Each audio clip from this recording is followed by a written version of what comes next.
qad waroda fil khobari, wa qad waroda dan telah sampai tuh sebuah hadis fil khobari dalam sebuah hadis, sebuah khabar. Jadi begini nih, kisah daripada awal mula kalimat at-tahiyah.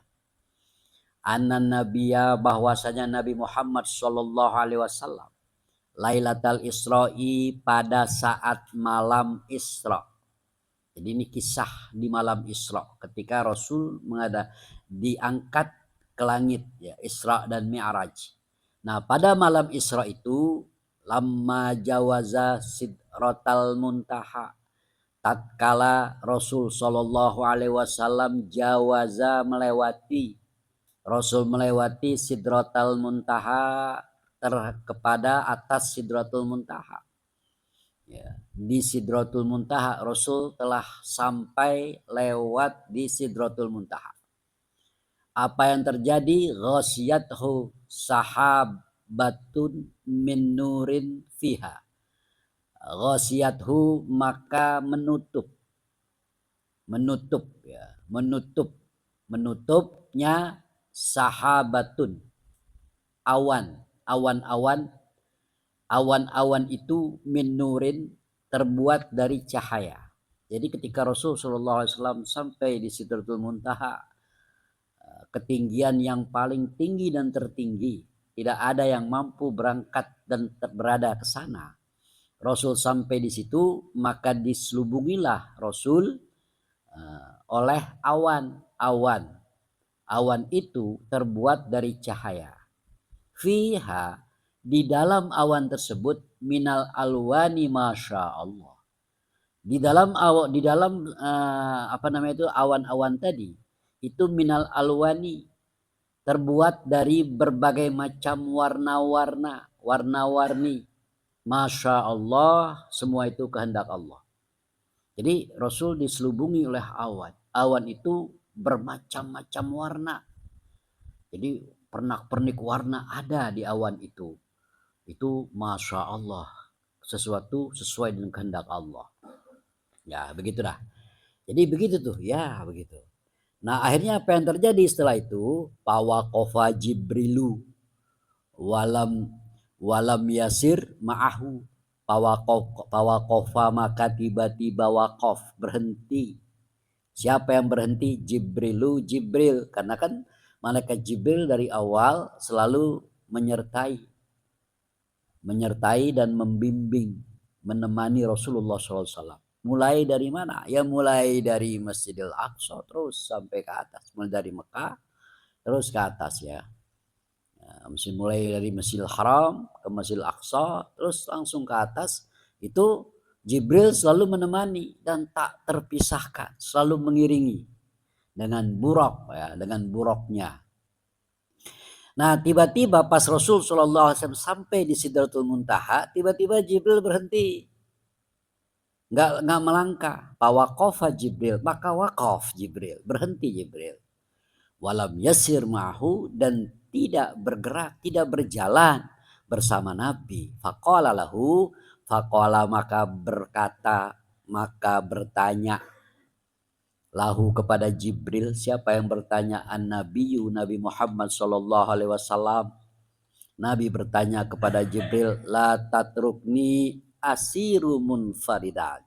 La tatrukni, jangan engkau tinggalkan aku Jibril. Jangan engkau tinggalkan saya wahai Jibril. Asiru munfaridan, aku akan melangkah sendiri.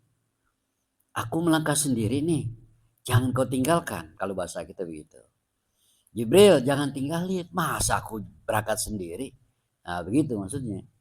Faqala Jibril, maka menjawab Jibril, wa ma minna illa lahu maqamun ma'lumun.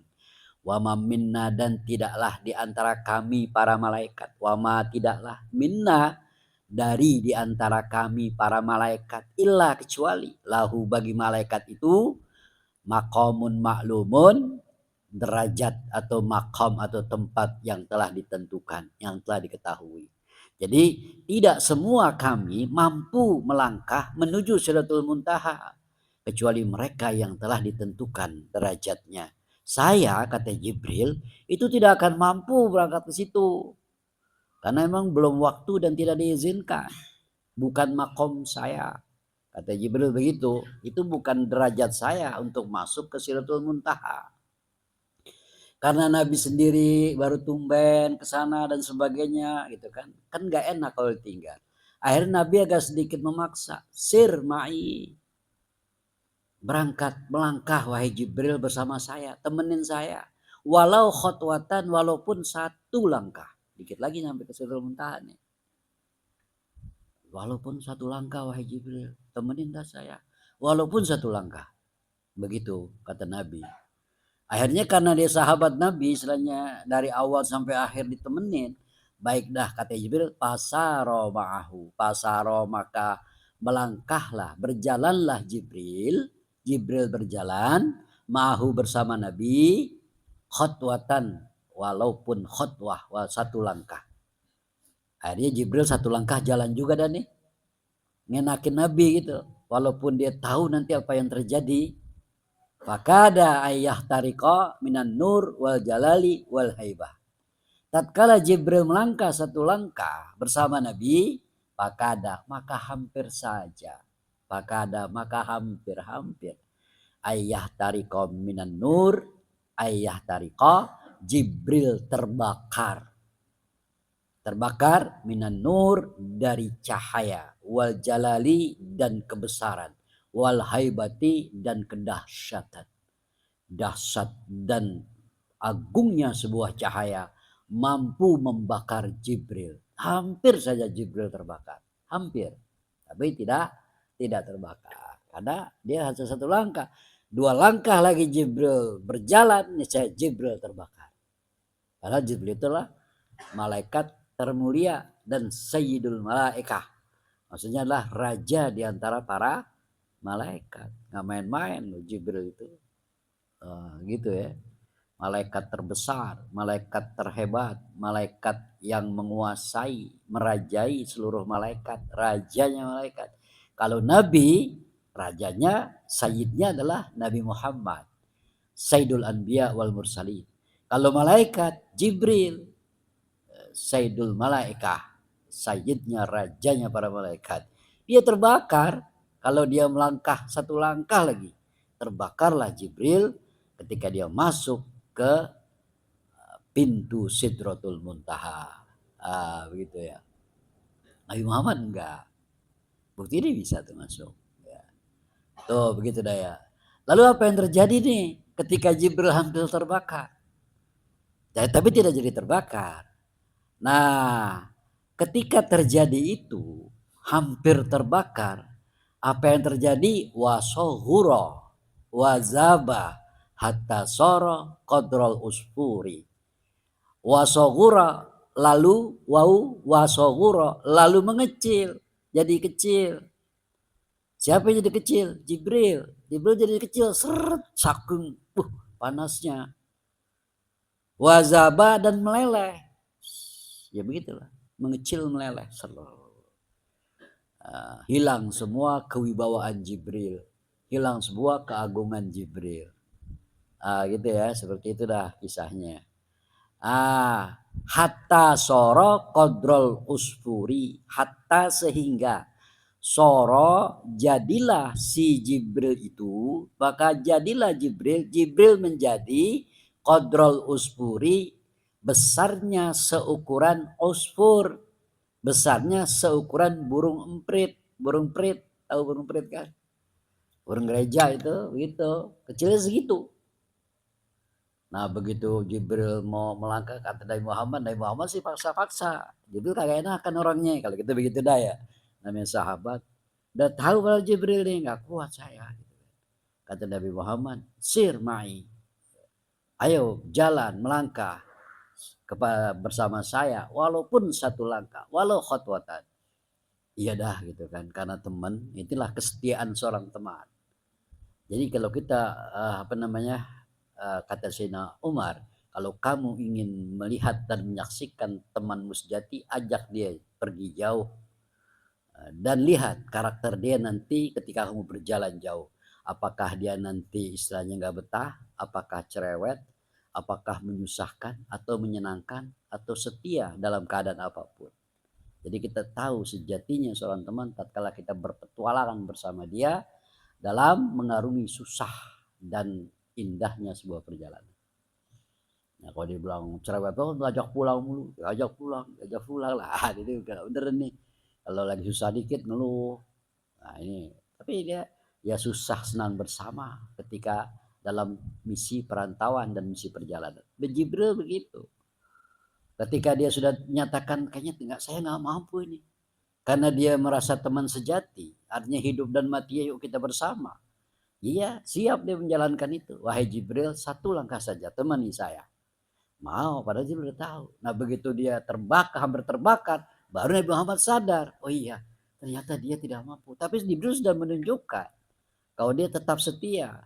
Tetapi akhirnya dia seperti itu. Lemah, tidak mampu berbuat apa-apa. Bahkan hampir saya terbakar. Dan bahkan lagi dia menjadi mengecil seperti burung perit. Nah, Nabi Muhammad baru saya, ya Allah, iya, istilahnya kalau kita, ya Allah sialan banget ya gara-gara gue dia begitu. Kalau itu begitu ya. Tapi itu perjuangan dan pengorbanan Jibril kepada Muhammad Shallallahu Alaihi Wasallam luar biasa.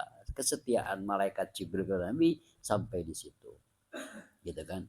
Bahkan Nabi Muhammad itu kan paling banyak bertemu dengan Jibril dalam hidupnya. Nabi Muhammad itu bertemu dengan Jibril sebagaimana dikatakan di kitab Bajatul Wasail 24.000 kali. Gitu. Nabi Musa cuman berapa kali nih Musa? 400 kali, 4.000 kali. 104 kali. Kan begitu. Nabi Ayub cuma 3 kali. Nabi Isa cuma 10 kali. 30 kali. Ya. Nabi Muhammad paling banyak ya. 24.000 kali bertemu Jibril dalam keadaan yakzah, sadar dan dalam keadaan tertidur gitu ya. Bertemu Jibril 24.000 kali gitu. Nah, itulah kesetiaannya. Rela berkorban demi seorang teman gitu. Itulah Jibril. Nah, begitu dah tuh ya kisahnya. Mengecil tuh dia tuh. Nah, tapi walaupun begitu, Jibril masih mempunyai satu pesan, arahan kepada Rasulullah Shallallahu Alaihi Wasallam dalam keadaan payah, gitu kan. Apa kata Jibril? Fa'asaro ilan Nabi Shallallahu Alaihi Wasallam, maka Jibril memberikan isyarat kepada Nabi Shallallahu Alaihi Wasallam. Apa isyaratnya? Begini wahai Muhammad, bi ayyusalima ala rabbihi iza wasala makanal khitab. Bi ayyusalima, maka gambarannya hendaklah ayyusalima, engkau harus mengucapkan salam. Muhammad harus mengucapkan salam ala rabbihi, kepada Tuhannya, iza wasala, apabila telah sampai, makanal khitabi, ke tempat khitab, ke tempat sebuah pembicaraan, tempat khusus, ke tempat firman Allah, ke tempat Allah Subhanahu wa taala, begitu ya.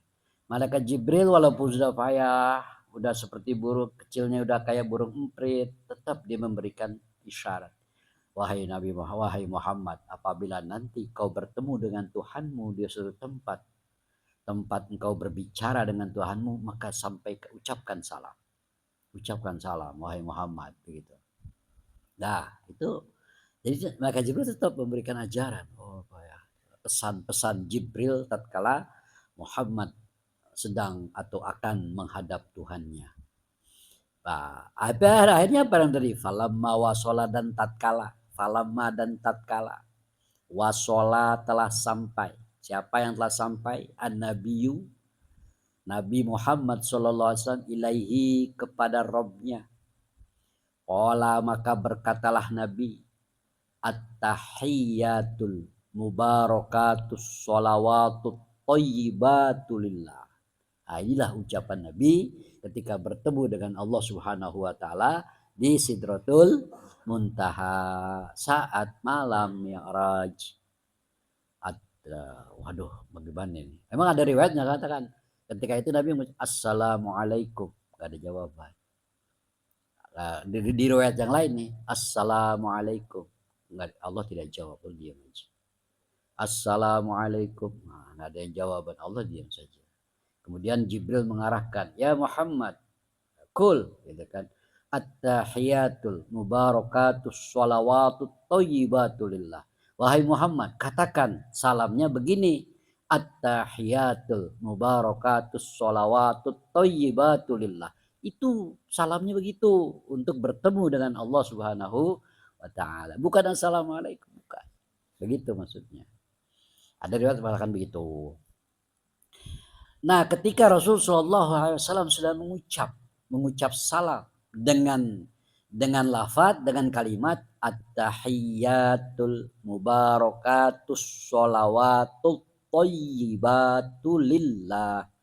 Faqala Allah Ta'ala, maka Allah menjawab, assalamu alayka ayyuhan nabiyyu wa rahmatullahi wa barakatuh. Allah jawab. Jadi bukan assalamualaikum ya Allah, bukan begitu. At-tahiyatul mubarakatus sholawatut thayyibatu lillah. Allah langsung jawab, assalamu alayka ayyuhan nabiyyu wa rahmatullahi wa barakatuh. Nabi dengar, alhamdulillah, Allah jawab. Tenang dia, senang dia, luar biasa. Akhirnya apa yang terjadi? Fa'ahabban nabiyyu ayyakuna li ibadihi sholihin nasibun min hazal maqam. Fa'ahabba, maka Nabi menginginkan, fa'ahabban nabi, maka menyukai. Fa'ahabban nabi, maka ada rasa suka. Siapa yang rasa suka? An-nabiyyu, Nabi sallallahu alaihi wasallam. Akhirnya Nabi suka jawaban Allah itu. Dan Nabi lebih suka lagi ayyakuna li ibadihi sholihin. Ucapan Allah, makom salam dari Allah Subhanahu wa taala itu ayyakuna, terjadi, ada. Terjadi kepada siapa? Ada untuk siapa? Li ibadihi, kepada hamba-hamba Allah as-sholihin, yang soleh. Nasibun, juga mendapat bagian salam dari Allah. Nasibun, mendapat bagian. Jadi bukan hanya saya saja nih. Bukan hanya saya saja sebagai nabi yang mendapatkan salam dari Allah. Saya kepengen, saya suka dan lebih suka lagi, pengen banget agar salam dari Allah itu juga menimpa kebahagiaan terhadap hamba-hamba Allah yang soleh. Lalu apa yang terjadi? Nah, tadi faqala, maka berkata Nabi. Nabi berkata, assalamu alaina wa ala ibadillahis sholihin. Assalamu alaina, salam. Alaina, kepada kami, wa ala ibadillah, dan ke atas kepada hamba-hamba Allah. Hamba-hamba Allah yang mana? As-sholihin, hanya yang soleh. Yang tidak soleh, enggak. Kita kan soleh nih semua. Kita kebagian. Alhamdulillah kita semua orang-orang yang soleh. Jadi kata Nabi Muhammad, ketika Nabi Muhammad mengucapkan salam kepada Allah, at-tahiyatul mubarakatus sholawatut thayyibatu lillah, Allah menjawab, assalamu alayka ayyuhan nabiyyu wa rahmatullahi wa barakatuh. Rasul senang. Rasul tidak lupa kepada hamba-hambanya yang soleh. Mohon agar supaya salam Allah juga kebagian kepada hamba-hamba yang soleh. Lalu Rasul mengucapkan assalamu alaina wa ala ibadillahis sholihin. Nah, begitu. Ketika Rasul Shallallahu Alaihi Wasallam menyatakan assalamu alaina wa ala ibadillahis sholihin, faqala jami'u ahli samawati wal ardh, maka menjawablah jami'u ahli samawati, semua penduduk langit, malaikat, wal ardi, para wali, para nabi, para rasul yang ada di langit dan yang ada di bumi, mereka menjawab asyhadu alla ilaha illallah. Nah, ini dia nih, wa asyhadu anna muhammadar rasulullah. Ini dia, bahwa saya bersaksi bahwa hanya tidak ada Tuhan yang patut disembah kecuali Allah Subhanahu wa taala. Dan saya bersaksi bahwasanya Muhammad adalah utusan Allah. Siapa yang mengucapkan itu? Seluruh penduduk langit dan bumi yang soleh. Di antaranya para nabi, para rasul, para wali Allah. Begitu ya. Makanya ketika itu antara Allah dan Rasulullah dialog. Rasul mengucapkan at-tahiyah. Allah menjawab dan kata-kata assalamu alayka ayyuhan nabiyyu wa rahmatullahi wa barakatuh. Komplit jawaban Allah. Nggak bilang begini, assalamualaikum, waalaikumsalam ya Nabi. Nggak gitu dong. Komplit. Assalamu alayka ayyuhan nabiyyu wa rahmatullahi wa barakatuh. Komplit Allah jawab. Nah, begitu. Rasul senang nih. Alhamdulillah Allah luar biasa. Ucapan salam dari Allah begitu komplit, begitu indah, begitu sempurna. Lalu Nabi menginginkan agar salam itu juga terdapat dan kebagian terhadap hamba-hamba Allah yang soleh.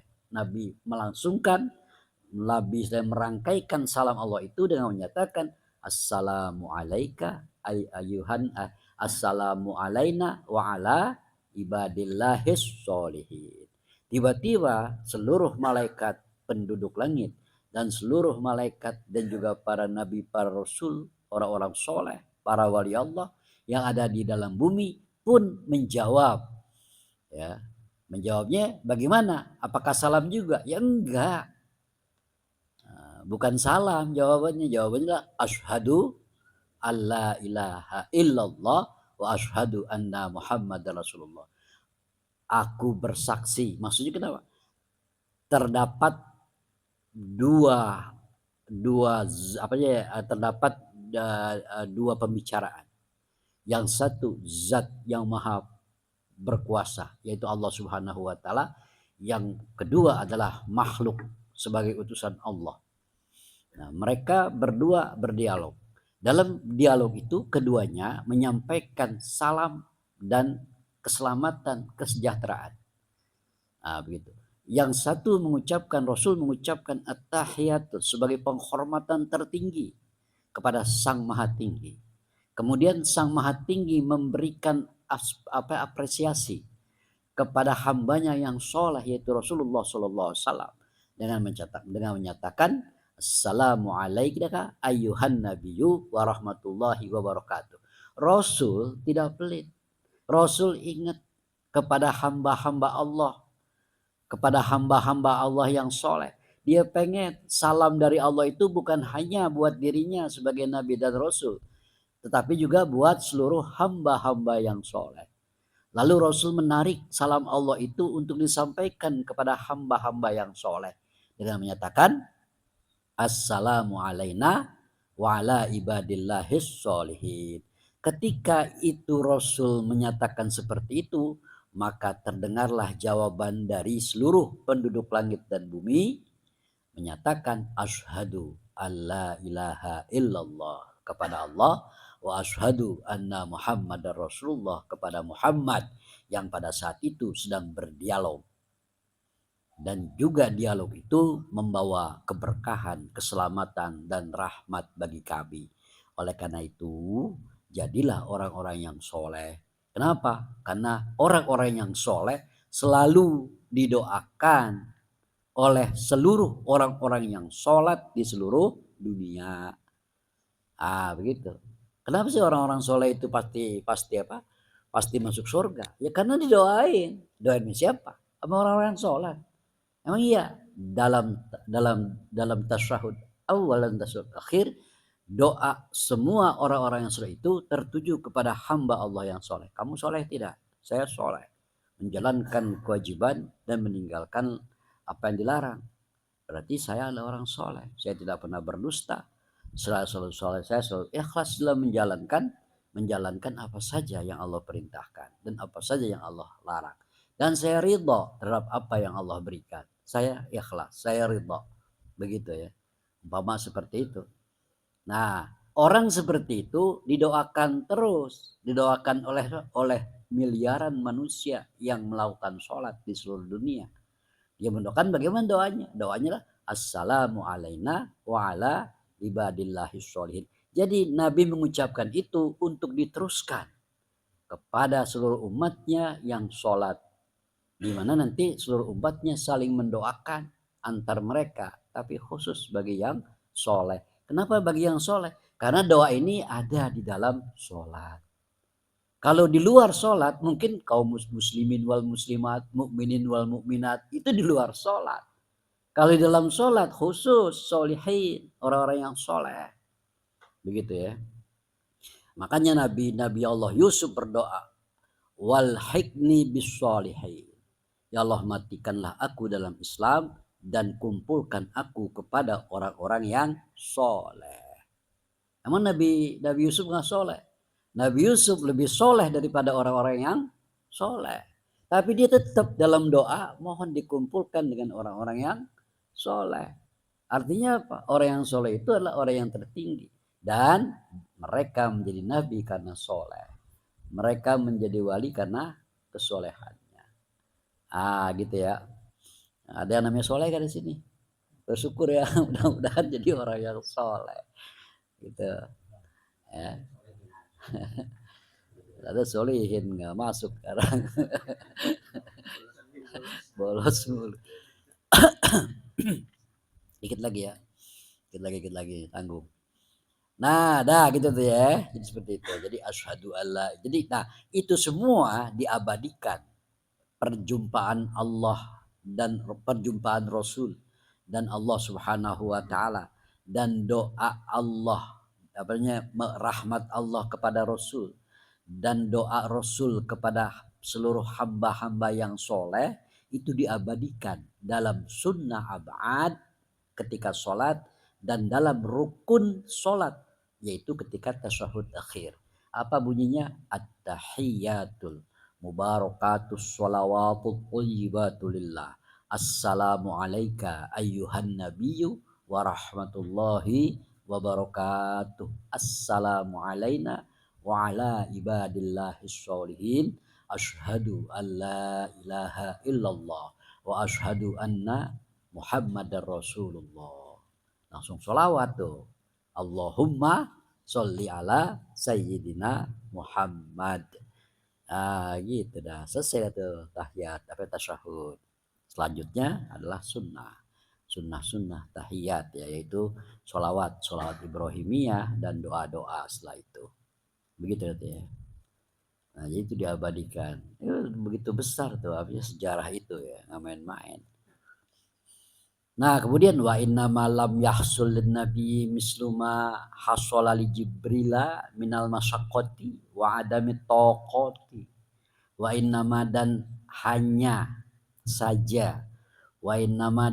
saja lam yahsul tidak menimpa, tidak menghasilkan, tidak menimpa di nabi kepada Nabi sallallahu alaihi wasallam misluma hasal li Jibril seperti apa yang menimpa kepada Jibril. Apa yang menimpa kepada Jibril minal masyaqqati yaitu dari kesusah payahan. Payah Jibril. Wa adami taqati dan ketiadaan kekuatan. Jadi Jibril payah dan tidak kuat.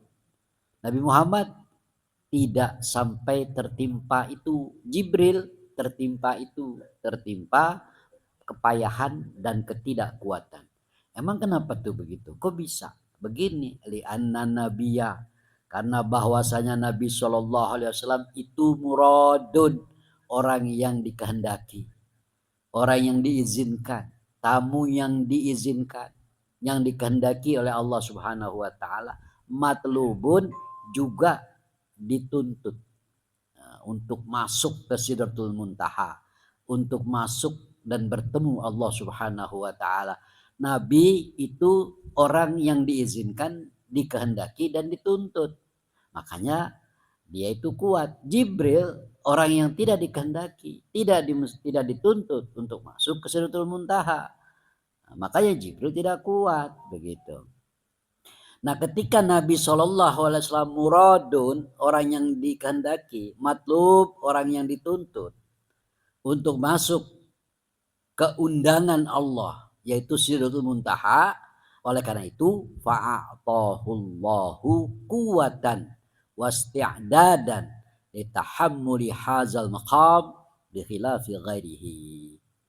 Nah, fa'atahu maka Allah memberikan Fa'atahu maka memberikan kepada Nabi Muhammad Allahu oleh Allah Subhanahu wa taala. Maka Allah memberikan kekuatan kepada Nabi Muhammad, kuatan suatu kekuatan, wasti'adadan dan persiapan yang matang. Untuk apa? Litahammuli agar mampu membawa hazal maqami, ini maqam sidratul muntaha, maqam at-tahiyat, maqam salam, maqam syahadat asyhadu alla ilaha illallah, agar dia kuat membawa itu. Bi khilafi ghairihi, tidak dengan yang lainnya, berbeda dengan yang lainnya. Kalau yang lainnya yang tidak diizinkan, yang tidak dimaksud, yang tidak diundang, gak akan kuat. Jangankan makhluk biasa, Jibril sebagai rajanya para malaikat terbakar. Nah, akhirnya tidak jadi terbakar, tapi efek pengganti daripada terbakar itu adalah Jibril mengecil, meleleh, bahkan menjadi sebesar burung emprit. Burung emprit tuh, burung emprit ya. Ya burung emprit tuh yang di sawah tuh, kecil. Nah, inilah sejarah hal ikhwal, latar belakang daripada ucapan at-tahiyatul mubarakatus sholawatut yang selalu kita baca ketika kita sholat.